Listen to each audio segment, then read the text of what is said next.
सभी को नमस्कार। मैं राजकुमार विश्वकर्मा। वक्त का पहिया भी बड़ा अजीब है। एक तरफ जहाँ पर पूरा कारपोरेशन यहाँ पर बैठा हुआ है और उस कारपोरेशन के अंदर रह कर के काम करने वाले कई सारे ऐसे मजदूर, कहीं ना कहीं पर उन मजदूरों का जीवन यापन इसी ओपन कास्ट खदान से चल रहा था। और आज बीते कई माह हो चुके हैं जब यह देखा जा रहा है कि आज की स्थिति में यह खदान बंद पड़ी है। आज कई माह बीत चुके हैं और कई माह बीतने के बाद आप सोचिए कि अगर ऐसी कुछ स्थिति बनी हुई है तो क्यों और किस लिए। क्योंकि यहाँ पर का एक सबसे बड़ा विवाद ज़मीनी विवाद, और वो ज़मीनी विवाद जहाँ पर एक तरफ पूरे ग्रामीण क्षेत्र के लोग होते हैं, एक तरफ प्रबंधन होता है और एक तरफ वो ठेकेदार होता है जिसने यहाँ पर पूरे इस खदान का ठेका ले रखा, करोड़ों का यहाँ का ठेका। और यहाँ पर के गांव के लोग और वो मजदूर वर्ग जिनका जीवन यापन इसी कोयले से चलता है।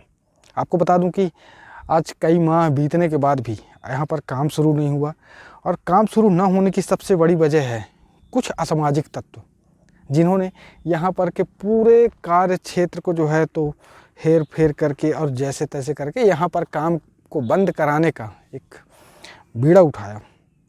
कहीं ना कहीं पर आज अगर नुकसान हो रहा है तो पूरे इस क्षेत्र को नुकसान हो रहा है। आप सोचिए कि कई ऐसे ड्राइवर, कई ऐसे गरीब परिवार एक सड़क से ले करके, यानी कि कहा जाए कि वो सड़क जहाँ पर कुछ छोटे मोटे पान की दुकानें होती थी, कुछ छोटी मोटी होटलें होती थी, और आज स्थिति ये बनी हुई है कि ये सड़कें जो है तो वीराना हैं। वीराना होने की वजह सिर्फ़ और सिर्फ ये खदान। हालांकि अभी हाल फिलहाल जो है तो एक प्रेस कॉन्फ्रेंस होती है और उस प्रेस कॉन्फ्रेंस में हमारे जमुना कोतमा क्षेत्र के समस्त ट्रेड यूनियन ने एक ऐलान किया कि अगर इस खदान को जल्द से जल्द चालू नहीं किया गया तो उसके लिए धरना प्रदर्शन, चक्का जाम जैसी स्थिति जो है तो निर्मित होगी। कारण सिर्फ और सिर्फ इस खदान को लेकर के, क्योंकि यहाँ पर कई लोगों का रोज़गार जुड़ा हुआ था।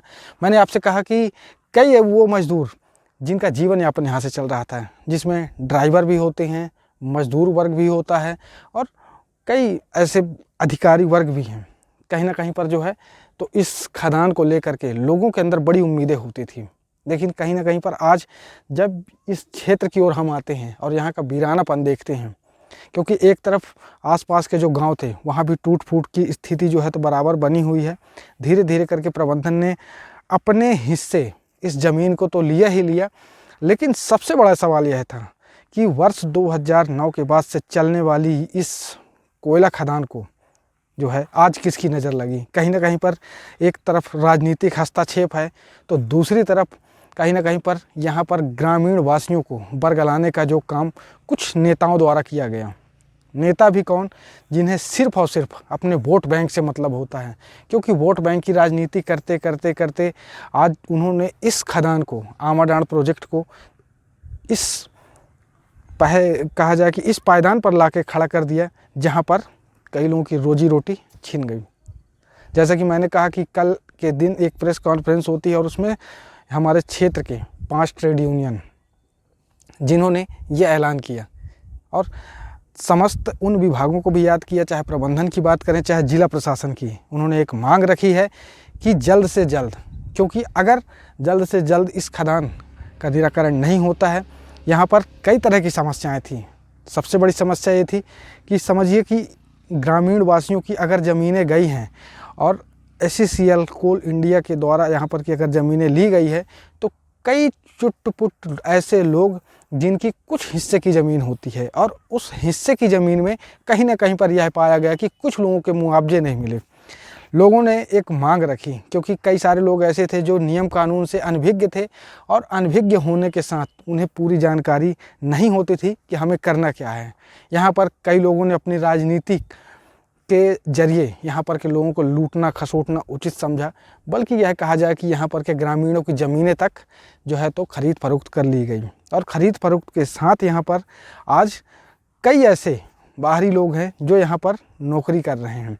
नौकरी करने के साथ मैं आपको बताऊं कि जो एक सिस्टम गवर्नमेंट ने बनाया, क्योंकि बीच में एक आदेश आता है जिसमें यह कहा जाता है कि पुनर्वास नीति के आधार पर भी जो है तो यहाँ पर मुआवजा वगैरह, नौकरी वगैरह, हर चीज़ को लेकर के एक सिस्टम बनाया जाता है।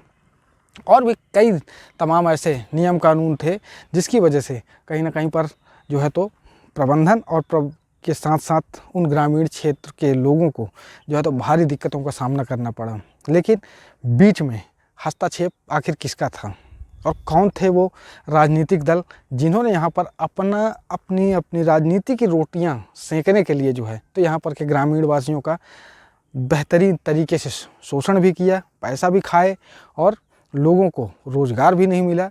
और कहीं ना कहीं पर आज 3 पायदान में यहाँ पर की कहानी रुकी हुई है। मैंने आपसे कहा कि आसपास के जो गांव हैं वो धीरे धीरे करके वीरान होने की स्थिति पर हैं।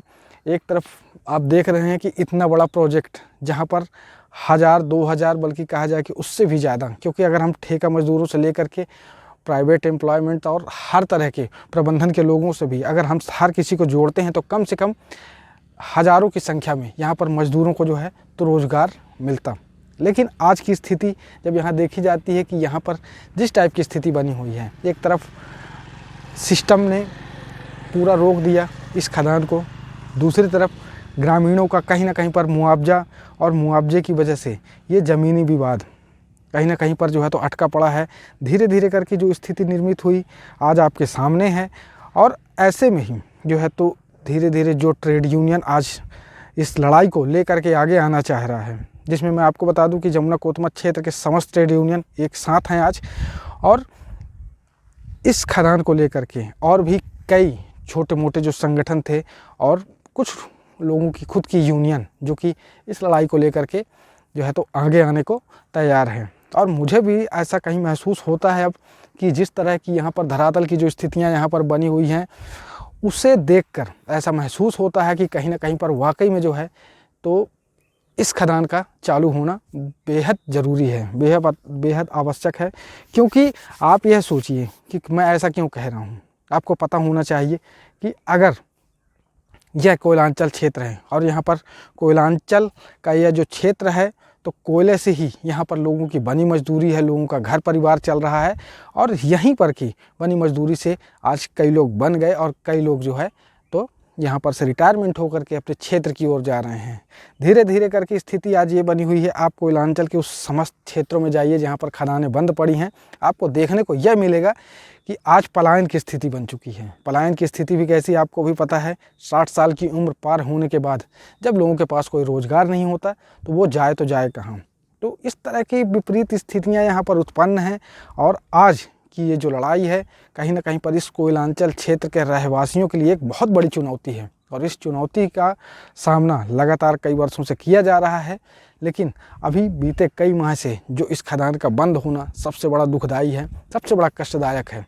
क्योंकि यहाँ पर कहीं ना कहीं पर आज आसपास मैंने कहा आपसे कि छोटी मोटी दुकानें, ये सड़क जो है कभी खाली नहीं हुआ करती थी। यहाँ पर एक ओरा छोर यहाँ पर से लेकर के कहा जाए कि आमाडांड से लेकर के और आसपास के ग्रामीण क्षेत्र और इन ग्रामीण क्षेत्रों से लेकर के हमारे जमुना कोतमा एरिया का एक अहम हिस्सा जमुना कॉलोनी, भालूमाड़ा, ये सब भी जुड़ा हुआ है। कहीं ना कहीं पर यहाँ के रोज़गार के माध्यम से ही जो है तो सब कुछ चल रहा था। और आपको बताऊं कि अगर यहाँ पर यही स्थिति बनी रही तो आने वाले समय में हो सकता है कि लंबी भरपाई यानी कि बड़ा नुकसान हो सकता है कि यहाँ के क्षेत्रवासियों को भी उठाना पड़े, प्रबंधन को भी उठाना पड़े। और इसकी सबसे ज़्यादा भरपाई मुझे लगता है कि जो क्षेत्रीय रोज़गार था उस पर जो है तो ज़्यादा असर पड़ेगा। तो चलिए, यहाँ पर की जो स्थितियाँ हैं मैंने आपको बताई कि क्यों और कैसे और किस लिए। तो कहीं ना कहीं पर कुछ ना कुछ तो कारण है। और मुझे लगता है कि इसमें, क्योंकि कल ट्रेड यूनियन के द्वारा यह बात भी कही गई कि अगर जिन लोगों के मुआवजे नहीं मिले हैं, जिन लोगों की नौकरियां नहीं मिली हैं, तो उन्हें फटाफट जो है यानी कि तत्काल से उन कार्यों, रुके हुए कार्यों को पूर्ण किया जाए और धीरे से इस खदान को जो है तो फिर से पुनः विधिवत तरीके से जो है तो चालू किया जाए। क्योंकि यह खदान ही जो है तो कई लोगों के रोजी रोज़गार को तय करती है, कई लोगों के घर परिवार को चलाती है। लेकिन अगर यह बंद रही तो सोचिए कितना नुकसान सहना पड़ेगा। तो चलिए, इसके साथ मैं विराम देना चाहूँगा और अगली कड़ी में हमारी मुलाकात फिर होगी कुछ ऐसी ही चर्चाओं के साथ। और आज का जो टॉपिक था हमारा वो था आमाडांड माइंस प्रोजेक्ट।